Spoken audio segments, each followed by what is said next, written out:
दोस्तों यूएस का एक यूट्यूबर था जिसका नाम है ट्रेवर जेकब, जिसने 23 दिसंबर 2021 के वक्त में एक वीडियो डाली थी आई क्रैश्ड माय एयरप्लेन, जिसके बारे में आपको मालूम होगा, आप में से ज़्यादातर लोगों ने देखी होगी क्योंकि इस वीडियो को काफ़ी ज़्यादा व्यूज़ मिले थे। एकदम से ही वायरल हो गई थी कि भैया एक यूट्यूबर का प्लेन क्रैश हो गया। लेकिन पुलिस को थोड़ा सा शक रहा कि भैया जहाँ पर जो फेडरल इन्वेस्टिगेशन थी उसके अंदर ये था कि भाई नहीं, इसने जानबूझकर ही ये प्लेन क्रैश किया था और इसने बताया कि ये इसने व्यू के लिए और स्पॉन्सरशिप के लिए किया था और इसी के साथ साथ सब्सक्राइबर गेन करने के लिए किया था।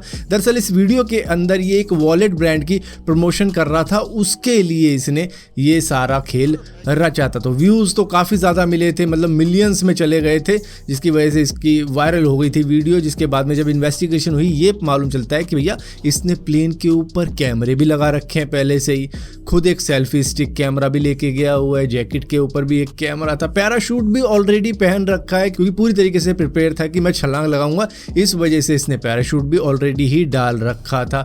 तो वही सेम काम इसने किया और उसके बाद में खुद ही मान लिया कि हाँ भाई मैंने इस तरीके की प्लानिंग बनाई थी व्यूज गेन करने के लिए। लेकिन अब इसको 20 साल की सजा सुना दी गई। फिलहाल के लिए इसकी एज शायद 31-32 साल होगी, लेकिन जब ये जेल से बाहर आएगा सिर्फ कुछ व्यूज़ के लिए, कुछ सब्सक्राइबर के लिए, कुछ पैसा कमाने के लिए जो इसने काम किया वो इसको 20 साल की सज़ा दे गया और इसके 20 साल वेस्ट कर गया। तो ऑलमोस्ट करीबन 50 साल ये क्रॉस कर जाएगा और 51-52 साल की एज में बाहर आएगा। दोस्तों बाइनेंस ने अब कनाडा को लीव कर दिया है। उन्होंने कहा है कि भैया हमारे बस की नहीं है इस कंट्री के अंदर अपने आप को चलाना, क्योंकि वहाँ की जो गवर्नमेंट है उन्होंने स्ट्रिक्ट कर दिए थे क्रिप्टो करेंसी को लेकर रूल्स, और भी ज़्यादा नई नई पॉलिसी आती जा रही थी। तो इन्होंने कहा भैया हम नहीं कर रहे हैं यहाँ पर कुछ भी, हम तो निकल रहे हैं यहाँ से। तो इस तरीके की चीज़ इन्होंने कर दिखाई है। लेकिन एक बात सोचने वाली है कि अगर आपको याद हो जब बिटकॉइन आया था ना, तो ये कहा जाता था कि भैया ये नया डिजिटल कॉइन है, इससे क्या है ऑनलाइन ही पैसे भेज के काम हो जाएगा, ये अलग करेंसी रहेगी, इंटरनेट की करेंसी रहेगी। लेकिन अब ये एक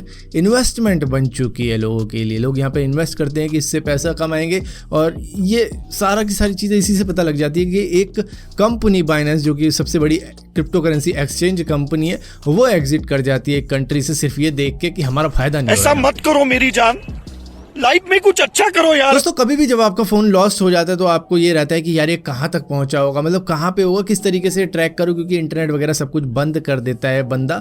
लेकिन आप अपने फ़ोन को ट्रैक अब कर सकते हो क्योंकि इंडियन गवर्नमेंट लॉन्च करने वाली है 17 मई को एक ऐसा ट्रैकिंग सिस्टम जिसको सीयर सिस्टम के नाम से जाना जाता है। उससे आप अपने फ़ोन को ब्लॉक भी कर सकते हो और इसी के साथ साथ अपने फ़ोन को ट्रैक भी कर सकते हो। यहाँ पर क्या है कि ये जो टेलीकॉम ऑपरेटर्स हैं इनके साथ में मिलकर ये पूरा का पूरा पोर्टल काम करता है, जिसके अंदर आपका जो IMEI नंबर होगा उसको रजिस्टर कर लिया जाएगा और उसके बाद में देखा जाएगा कि ये फ़ोन किधर पे यूज़ हो रहा है। तो इस तरीके से ट्रैक कर सकते हो। और कर्नाटका की पुलिस भी इसका यूज़ कर रही है, जिन्होंने अब तक 2500 मोबाइल रिकवर भी कर लिए हैं सिर्फ इस शेयर सिस्टम के द्वारा, जिसमें बस IMEI नंबर को जानना होता है कि कौन सा था, जिसके बाद में वो एंटर करने के बाद में लोकेशन मालूम चल जाती है। दोस्तों एक पोस्ट ग्रेजुएट मेडिकल स्टूडेंट था जिसके अकाउंट से 3 लाख रुपए निकाल लिए गए पेटीएम का यूज़ करके। मतलब पेटीएम से हम अपना बैंक लिंक कर देते हैं ना, उसके बाद में उसको ही हैक कर लिया किसी हैकर ने और उससे उसका सारा अकाउंट खाली करके अपने अकाउंट में ट्रांसफ़र कर लिया। वो तो फिर बाद में मालूम नहीं चलता है कि भैया कौन था हैकर, कहाँ था।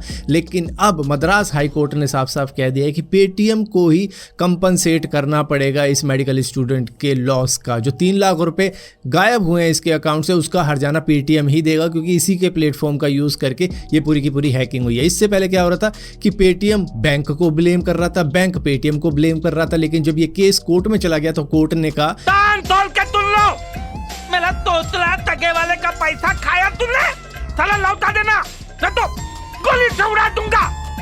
बोल दिया दे देगा रे, मैं चलता हूँ। दोस्तों एलोन मस्क ने अब ट्विटर को नई CEO दे दी है। उन्होंने कहा कि अब मैं CEO नहीं रहा हूँ, अब CEO बन चुकी है लिंडा यैकर्नियो, जो कि पहले NBC यूनिवर्सल के अंदर एडवर्टाइजिंग मैनेजर थी या क्या थी, मतलब वहाँ पे काम किया उन्होंने 12 साल तक। इसके बाद में वो ट्विटर के साथ में जुड़ चुकी है, डायरेक्ट CEO इनको बना दिया गया है और इसी के साथ साथ पूरी तरीके से ये संभालेंगे ट्विटर को 4 वीक बाद या 6 वीक बाद।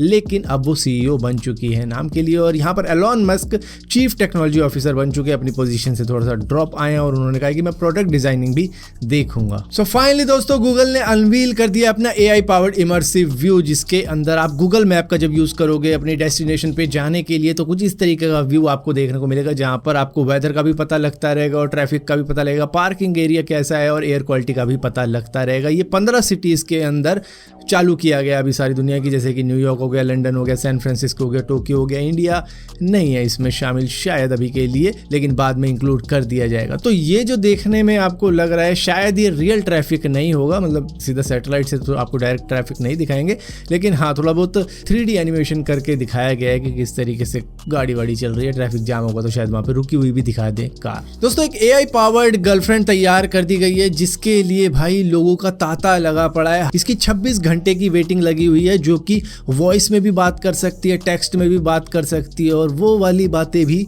कर सकती है। इसका नाम है क्राइन AI, जो कि $1 पर मिनट के हिसाब से चैट करती है। वो फ्री में नहीं है, लेकिन फिर भी इसके लिए 11,000 लोग लाइन में लगे हुए हैं, जिसकी 26 घंटे की वेटिंग है। तो मतलब ये 11,000 लोग इसके बॉयफ्रेंड है। दरअसल ये है क्राइन मजोरी, जो कि असली में है इस दुनिया में। ऐसा नहीं है कि ये AI मॉडल ही है, इसके मिलियंस में सोशल मीडिया के ऊपर फॉलोअर्स हैं, लेकिन इसने अपना एक AI वर्जन भी तैयार कर दिया है, जो कि डिजिटल गर्लफ्रेंड बन सकता है इन सभी लोगों के लिए जो कि इसको फॉलो करते हैं। लेकिन उसके लिए $1 पर मिनट के हिसाब से देना पड़ेगा, जिसमें ये बात नहीं करेगी बल्कि इसकी AI बात करेगी, यानी कि आर्टिफिशियल इंटेलिजेंस के रूप में क्राइन AI बात करेगी।